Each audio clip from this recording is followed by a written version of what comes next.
ప్రముఖ సినీ నటి శ్రీమతి సంగీత గారి ప్రారంభించారు. IVF చికిత్సలో 25% భారీ discount, free doctor consultation, free ultrasound scan. 49 అంటే సంతానం, 49 అంటే సంతోషం. ఇలాంటి పరిస్థితుల్లో వాలంటీర్ వ్యవస్థ అనుకుంటే మీకు ఎలా ఉపయోగపడేది? వాలంటీర్లు చాలా ఇబ్బందిగా లేకుండా చాలా బాగా చూసేవాళ్ళండి.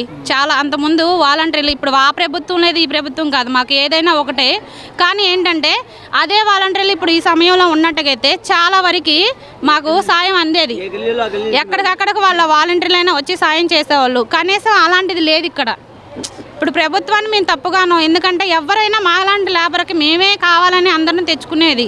కానీ మేము ఎందుకంటామండి మాట, చాలామంది వచ్చి ఇబ్బంది పడుతున్నారండి. వచ్చి చూసి మిమ్మల్ని ఓట్లేసి గెలిపించేది జనం అందరూ ఎందుకు, మీరేం పెట్టాం అసలు. ఇలాంటప్పుడైనా వచ్చి మాకు ఇంత అన్నం ముద్ద పెట్టి మంచినీళ్ళు అందిస్తే చాలనేక మేము చూసేది. ఇంకేం చూడం కదా మేము. మాకు అయ్యగాడు లేదండి, మాకు సదుపాయం అసలు ఏమీ దొరకట్లేదు. చాలా ఇబ్బంది పడుతున్నారు. ఎలా ఉంటామేంటి, తినడానికి లేకుండా అన్నిటికి చాలా ఇబ్బంది పడుతున్నారు. మాలాంటి వాళ్ళన్నా కొద్దిగా గొప్ప తడుచుకుంటూ వస్తున్నాం. అసలు లేని వాళ్ళు అయితే చాలా ఇబ్బంది పడి వాళ్ళు అయితే తినడానికి లేకుండా, ముసలి వాళ్ళు అయితే మామూలుగా లేదు. వాళ్ళని కొంచెం పట్టించుకునేటానికి కూడా ఎవరు రావటం లేదు. కొంచెం అటు వచ్చి పట్టించుకునే వాళ్ళు, చూసేవాళ్ళు కొంచెం ఉంటే చాలా మాకు మంచిది. ఏ అధికారినైనా మేము కోరుకునేది అదే. ముసలి వాళ్ళని ముతక వాళ్ళని చూడండి, పెద్దవాళ్ళని. ఇప్పుడు మాలాంటి వాళ్ళు వయసు వాళ్ళు అంటే నడుస్తాం, ఏదైనా చేస్తాం, మాకు బాధ లేదు. ఇలాంటి వాళ్ళకి తిండి లేక ఎంత ఇబ్బంది పడుతున్నారో, కరెంట్ లేక, అన్ని సదుపాయం లేక, తాగడానికి మంచినీళ్ళు లేక పసిపిల్లల్ని వేసుకొని ఉంటున్నారు. అలాంటి వాళ్ళకి కొంచెం సాయం చేయమని కోరుకుంటున్నాం. గవర్నమెంట్ నుంచి బోట్లు వచ్చే బాధితులను సురక్షితంగా మాకెళ్ళి ఏమీ రావటం లేదు, మాకెళ్ళి ఏమి రాలేదు. కనీసం వాటర్ కూడా దొరకట్లేదు మాకు. పసిపిల్లల్ని వేసుకొని వీళ్ళ ఇంట్లో 4 చిన్నపిల్లలు ఉన్నారు, మా ఇంట్లో 3 చిన్నపిల్లలు ఉన్నారు. మా పిల్లల్ని వేసుకొని మేము ఎంత ఇబ్బంది పడుతున్నాం. కనీసం ఏ సదుపాయమైనా మాకు అందట్లేదు. అవన్నీ కవర్లు వేసుకొని మాకు రావాల్సినంత అవసరం మాకు లేదు. అది మాకు ఎంత ఇబ్బంది అవుతుంది. మమ్మల్ని పట్టించుకొని కొంచెం వచ్చి చూస్తారని మేము ఆశిస్తున్నాం. మమ్మల్ని చూడప ఎలాంటి వాళ్ళైనా చూడమను చాలు మాకు. డ్రోన్స్ ద్వారా ఫుడ్ ని అందిస్తున్నాము బాధితులకి. కానీ ఇక్కడ దాకా వస్తాయి, ఎక్కడ గంగానమ్మ గుడి కొంచెం అవతల దాకా వస్తాయి, మా దాకా రావటం లేదు. అపార్ట్మెంట్లు ఉన్నాయి కదా, అవి అయితే మరీ ఇబ్బంది అయిపోతుంది.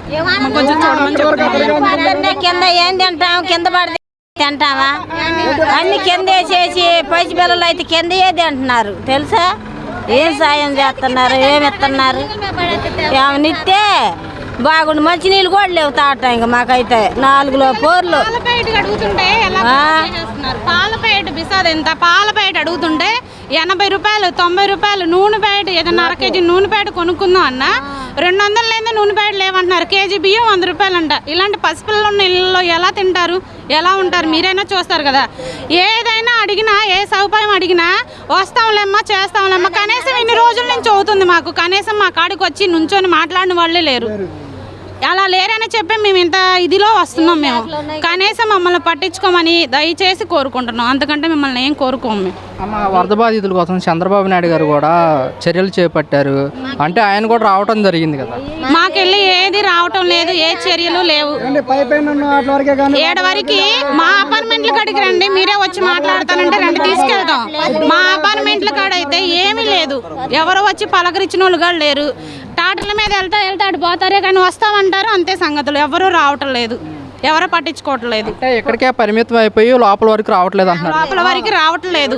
ఏదైనా వచ్చినా సరే మెయిన్ రోడ్డు వరకు వెళ్తున్నారు కానీ అపార్ట్మెంట్లో లోపలికి వచ్చి మా పరిస్థితులు చూస్తే అర్థం అవుతుంది. అర్థం కావట్లేదు. ఎంత చిన్న పిల్లలతో అల్లాడిపోతున్నారు, వాటర్ లేక ఇబ్బంది పడిపోతున్నారు. ఇప్పుడు వరకు గవర్నమెంట్ వాళ్ళు మెయిన్ రోడ్లోకి వెళ్తున్నారే తప్ప చిన్న రోడ్లోకి ఇప్పుడు వరకు ఏ రాలేదు. తిరగడానికి 5 హెలికాప్టర్లు 7 హెలికాప్టర్లు తిరుగుతున్నాయే కానీ పేరుకు మాత్రమే కానీ ఫోటోలకు మాత్రమే కానీ ఎవ్వరు ఒక్కల సాయం, ఒక గల్లీ లీడర్ కానీ ఒక స్థానిక ఎమ్మెల్యే కానీ మమ్మల్ని పరామర్శించింది లేదు. ఇదంతా నిండిపోయింది. కానీ ఇది చాలా దారుణం.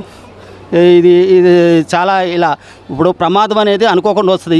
ఏ పార్టీ అయినా ఒకటే, కానీ వచ్చిన తర్వాత దాన్ని ఎలా కంట్రోల్ చేయాలనేది ఉన్నటువంటి ప్రభుత్వం బాధ్యత. కానీ చిన్నపిల్లలు ఉన్నారు, చిన్న చందుల్లో కూడా ఎవరు రాలేదు. మెయిన్ రోడ్లోకి వచ్చేసి మెయిన్ రోడ్లో కూడా ఎవరైనా కనిపిస్తే వాళ్ళు అడిగితే ఇవ్వటమే తప్ప డిస్ట్రిబ్యూషన్ కూడా కరెక్ట్గా లేదు. తీసుకొచ్చి ఆ ఫ్లైఓవర్ కింద మొత్తం పడేస్తున్నారే తప్ప అంతా వేస్ట్, ఫుడ్ అంతా వేస్ట్ అయిపోతుంది తప్ప సరైనటువంటి డిస్ట్రిబ్యూషన్, సరైన సక్రమైన ఎవరి మీద కోపం కాదు. ఇది మా బాధతో మేము చెప్తున్నాం, అర్థమైందండి. ఎవరి మీద కోపం లేదు ఇక్కడ. ఎందుకంటే బాధ్యత అనేది ఇప్పుడు ప్రమాదం వచ్చింది, అది నాకు చెప్పి రాదు, నీకు చెప్పి రాదు. వచ్చినప్పుడు దాన్ని కంట్రోల్ చేయాల్సిన బాధ్యత గవర్నమెంట్ది. ఇది ఫెయిల్, పక్కా ఫెయిల్, సమస్య లేదు దీంట్లో. ఇది అందరికీ తెలిసినటువంటి విషయమే. ఫోటోలకి హెలికాప్టర్లు తిరగడానికి మాత్రమే తప్ప దీనికి ఏమి సంబంధం.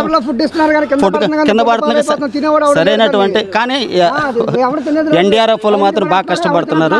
ఇప్పుడు ఈ రోజు మాకు కొద్దిగా మోకాల దాకా వచ్చింది కాబట్టి మేము రాగలిగాం. నిన్న వరకు అసలు ఎవరు మాకు సహకరించలేదండి. చెప్తున్నారు కదా లోపలికి అధికారులు అనేది రావటం కానీ జరగలేదంటారు. అస్సలు ఎవరు రాలేదండి. అదే అంటున్నా, అధికారి కాదండి, అధికారి కాదు, చిన్న గల్లీ లీడర్ కూడా రాలేదు. ఎందుకంటే ఎవరు ఇక లీడర్లే, స్థానిక లీడర్లే రానప్పుడు, ఆఫీసులు ఎలా వస్తారు? ఆఫీసులు ఒక్కరు కూడా రాలా. బోట్లు పెట్టారన్న ఉపయోగానండి. ఈ లోతు వరకు మా చెల్లెల అమ్మాయికి టాబ్లెట్ ఇవ్వడానికి రమ్మంటే ఎవరు రాలా. కర్ర పట్టుకొని ఎదుకుంటూ వెళ్ళి ఇచ్చి నేను వచ్చా. నైట్ టైం కూడా ఇదే రోడ్లు వెళ్తుంటే ఎవరు కూడా చంపడానికి కూడా లేదు. మాకైతే ఏదో కింద మీద పడి ఏదో బాధపడుతున్నాం. లోపల వాళ్ళకైతే ఫుడ్ అయితే అందట్లేదు. పైన హెలికాప్టర్లు ఇస్తారు, ఉపయోగం లేదు. ఏంటి వాళ్ళ ఫోటోల కోసం వాటి కోసం నాలుగేళ్ళ అపార్ట్మెంట్లు పెంచారు, వెళ్ళిపోయారు. ఇంతమటికి వచ్చే నాదులు లేడు. ఈ లోతు ఉన్నవారికి ఎవరు రాదు, ఇక్కడికి వచ్చిన కూడా ఇంతమటికి ఎవరు రాలా. ఏంటి పరిస్థితి, జనాల పరిస్థితి ఏంటి?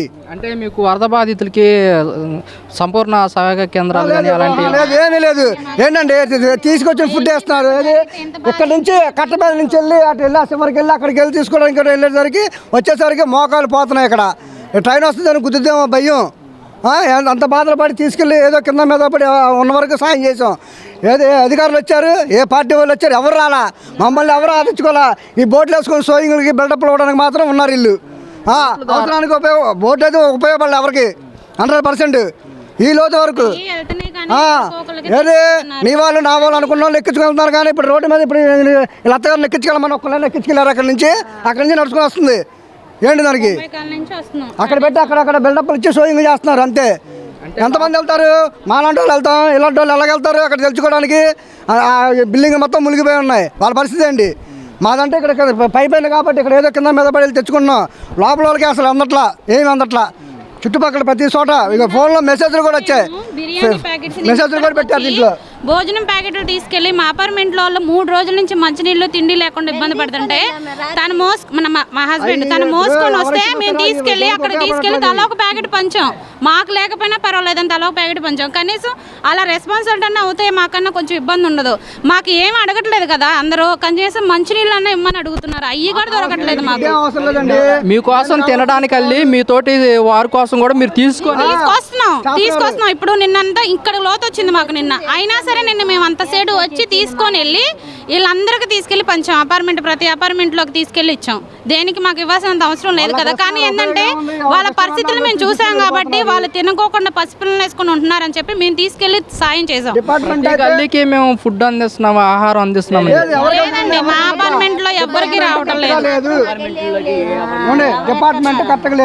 అసలు ఏ అపార్ట్మెంట్ అయినా వస్తే మేము ఇంత ఇబ్బంది పడమండి. మేము ఎంత ఇబ్బంది పడేవాళ్ళం అయితే ఇలా వేసుకొని. కానీ ఆమె పరిస్థితి బాగలేదు, ఈమెకి నడుము దెబ్బ తగిలి పడిపోయింది. ఇలాంటి వాళ్ళని కూడా మేము తీసుకొచ్చి మాకు తోచిన సాయం చేయడానికని మేము వస్తున్నాం. ఇప్పుడు మేము రావాల్సినంత అవసరం లేదు. అధికారులే వాళ్ళు వచ్చినట్టుగైతే మేము ఇంత ఇబ్బంది పడాల్సిన పని లేదు కదండి. పసిపిల్ల తల్లి మేము బాలింతని నేను. అయినా సరే నేను ఇక్కడికి రావాల్సినంత అవసరం లేదు. మా పిల్లలు ఇంట్లో వాళ్ళ కోడలకు అప్పచెప్పి వచ్చాను నేను. అంత ఇబ్బందులు పడుకుంటూ వస్తున్నాం మేము. కనీసం పట్టించుకొని మమ్మల్ని చూస్తే ఎవరికైనా చేస్తున్నారండి చెందుతున్నారండి అని అర్థమవుతుంది. ఎవరు చేయట్లేదండి, రావటం లేదు. రోడ్ల మీద వెళ్ళటం, రోడ్ల మీద రావటం. ఏదైనా సరే లోపలికి వచ్చి ఒక్కసారి వాళ్ళ పరిస్థితులు చూడమనండి, ఎవరికైనా అర్థమవుతుంది.